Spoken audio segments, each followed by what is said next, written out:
Good morning বন্ধুরা। দিনটি ছিল শীতলা মায়ের পুজো, তাই আর দেরি না করে সকালবেলা ঝটপট উঠে পড়লাম।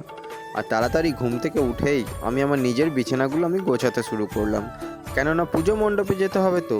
আর আজকে তো শীতলা মায়ের পুজো, আজকে তো সকাল থেকেই ওখানে পুজো মণ্ডপ সাজানো হবে, লোকজন খাওয়ানো হবে, আরও অনেক সবাই গেছে ওখানে।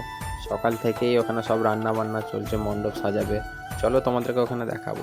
আর আমাদের এই শীতলা মায়ের পুজোটা একটা অন্যরকমভাবেই হয়। অন্যরকমভাবে বলতে গেলে পুজোটা হচ্ছে আমাদের পাড়ার পুজো, কিন্তু পুজোটা পাড়াতে হয় না। পুজোটা হয় নদীর ধারে, গাছের নিচে বাস করেন আমাদের শীতলা মা। আর আমাদের পাড়ার থেকে সবাই পুজো নিয়ে যায়, গিয়ে ওখানে পুজো দিয়ে দেয়। তারপর ওখানে যে মৎস্যবের আয়োজন করা হয়, সেই সব মৎস্য লোকজন খেয়ে তারপরে তারা বিকাল দিকে আস্তে আস্তে বাড়ি চলে যায়। তাহলে আর বেশি দেরি না করে আমি তাড়াতাড়ির মধ্যে ঝটপট রেডি হয়ে যাব। আর রেডি হয়ে আমি তোমাদেরকে সোজা ওই শীতলা মায়ের থানেই নিয়ে যাব। এখন আমি সম্পূর্ণ রেডি, যাব আমরা দুজন, আমি আর আমার সাইকেলটা, যেটা হচ্ছে আমার আর এক প্রকার ফ্রেন্ড। কেন যত দূরেই যায় না কেন, যত কাছেই যায় না কেন, আমার সাথে কোনো দিন খারাপ কিছু করে না, মাঝপথে আমাকে ছেড়ে দেয় না কোনো দিন। এটা আমার সাথী বলতে পারো আর এক প্রকার। তাহলে চলো যাওয়া যাক।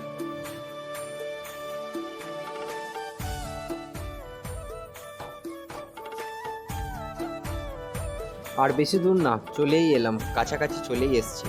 আর কিছুটা গেলেই দেখতে পাবো আমরা শিব বাগান, যেটা শিবরাত্রির সময় খুব ভিড় হয়। এই হচ্ছে আমাদের শিব বাগান, যেটা বাবা ভোলা মহেশ্বরের মন্দির। আর এইদিকে যাচ্ছে আমাদের শীতলা মায়ের স্থানে। তাহলে চলো শীতলা মায়ের স্থানে যাই।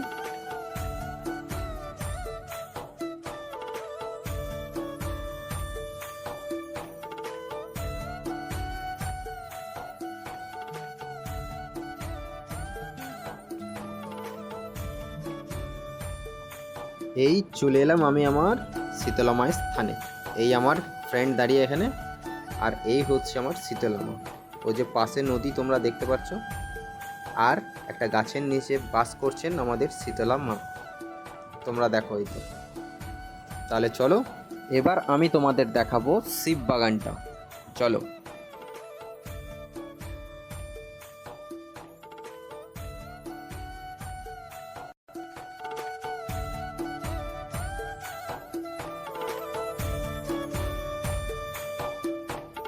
এই আমি চলে এলাম বাবা ভোলা মহেশ্বরের মন্দিরে, যেটা আমাদের এখানে শিব বাগান বলে প্রচলিত। খুব দেখো কি সুন্দর জায়গাটা। এই যে ভাইরা আসছে সব এদিকে, এই হচ্ছে বাবার মন্দিরটা। এই যে এই রাস্তাটাতে তোমরা এখন যে দেখতে পাচ্ছ কতটা ফাঁকা, একটু পরেই আবার ঠিক তোমরা দেখতে এই জায়গাটাতে ঠিক কতটা লোক আছে, কত লোক আছে।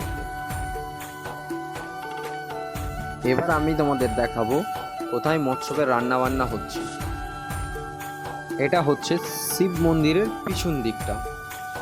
এবার তোমাদেরকে দেখাবো এখানে কে কে আছে আর কে কি কি কি করছে, তোমরা সবাই দেখো।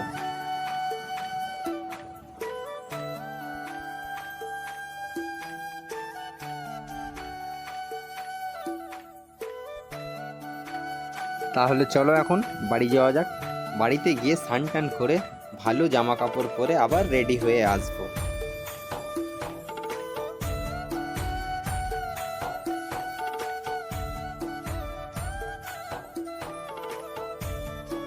চলে এলাম বাড়ি, আর বাড়িতে এসেই মায়ের হাতে গরম গরম চা।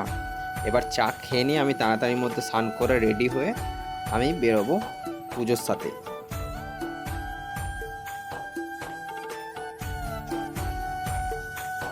এখন আমার স্নান করা কমপ্লিট।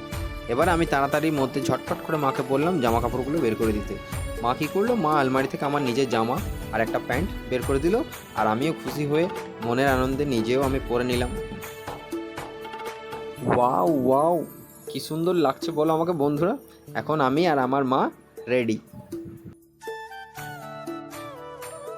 এই দেখো বন্ধুরা, আমি আবার চলে এলাম শীতলা মায়ের মণ্ডপে। দেখো কি সুন্দর পুজো হয়েছে, কি সুন্দর সাজিয়েছে সবাই।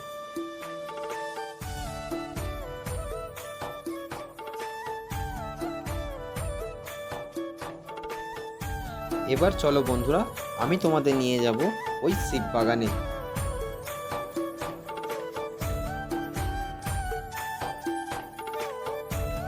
সামনে দেখো বন্ধুরা, কত লোকজন এসছে, আরও কত সবাই এসছে। তাহলে বন্ধুরা তোমরা ভিডিওটা দেখতে থাকো, আর ভিডিওটাতে যদি কিছু ভুল ত্রুটি হয়ে থাকে তাহলে আমি তোমাদের কাছে ক্ষমা প্রার্থী। আর আমার এই ভিডিওটা যদি কিছু ভালো লেগে থাকে তাহলে আমাকে অবশ্যই কমেন্ট করে জানাবে তোমরা। আর এরকম ব্লগ ভিডিও পেতে হলে আমার চ্যানেলটা সাবস্ক্রাইব করে দেবেন। তাহলে আমি এখন আসি, নেক্সট দেখা হচ্ছে পরের ব্লগ ভিডিও নিয়ে। টাটা।